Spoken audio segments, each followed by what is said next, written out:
bagong taon, bagong ako. Pamilyar pa sa'yo ang linyang yan. Nag-set ka ng maraming goals. Parang ang daming skills na kailangang i-level up. Pero paglipas ng ilang linggo, parang ang hirap na. Nababawasan ng fun meter mo at nauubos ang energy. Ito ang sikreto.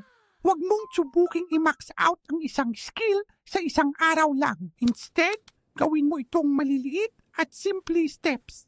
Gusto mong maging mas healthy? Huwag isipin ang maging fit agad. Simulan sa isang maliit na task. Halimbawa, mag-ehersisyo ng 10 minuto araw-araw.